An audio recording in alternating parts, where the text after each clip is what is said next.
Topic number 1. Shifting Global Power, 500 CE to present, Part 1. The impact of global power shifts? Two things.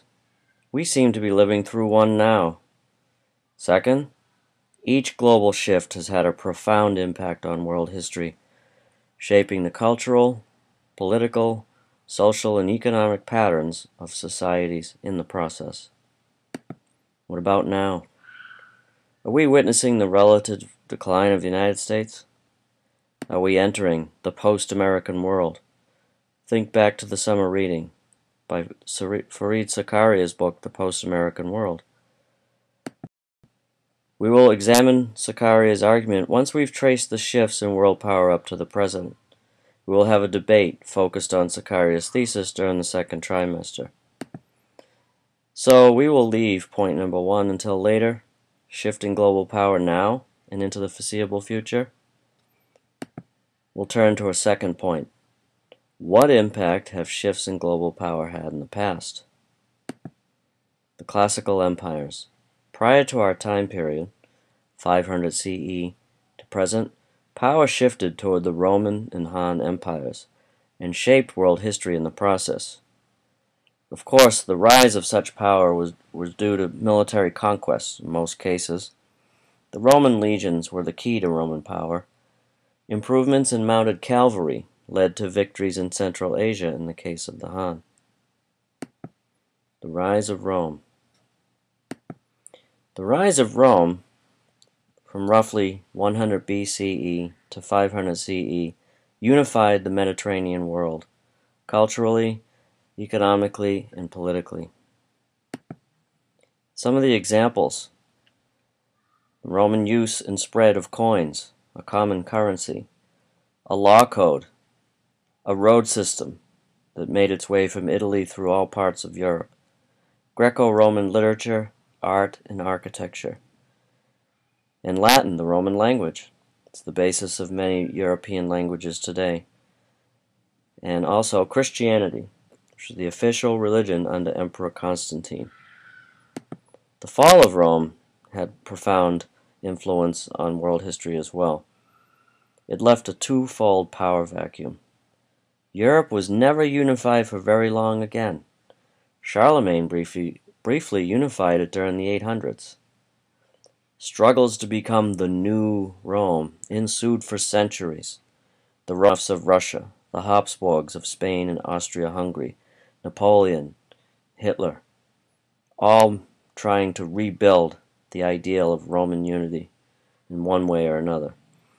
In the Middle East, Islam quickly filled the void left by the Romans. This will be the subject of Part 2, the next PowerPoint or film. Pax Romana, the ideal of conquest and imperial greatness.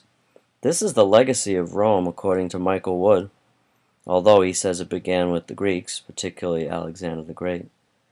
The mantle of Roman imperialism rests in the hands of the United States today, he says. These are certainly points for debate, and we will discuss these in class. Let's now turn to the Han China, the Han Chinese. After extended war and unrest, the Han emperors unified China approximately 200 BCE to 220 CE. A large zone of cultural, political, and economic unity ensued. Wide economic contacts along the Silk Road brought Buddhism to much of Asia, extending from Chang'an, the capital of China, across all the way to Rome, included India. Confucianism also rose during the Han period and spread over Southeast Asia and East Asia. Science and technology during the Han dynasty exploded. This incredible takeoff is too lengthy to detail here. We will look more closely at the influence of Chinese technology on world history as part of topic number 2, World Trade, 500 CE to present. The invention of paper is a good example to follow in the meantime. Paper, invented during the reign of Han Emperor Wu Di, 140 BCE to 86 BCE. Paper allows things to be easily recorded, ideas and information to be transported. Think about cuneiform from Mesopotamia. They used clay tablets. Picture a dictionary on clay tablets, a quarter of an inch thick for each of those tablets. It would easily fill a WA dorm room. When combined with printing, also a Chinese invention, paper allowed for an explosion of knowledge. We'll take one example. Columbus and printing. Christopher Columbus was not the first European to visit the Americas. Vikings under Eric the Red and Leif Erikson visited Greenland and Newfoundland, for example.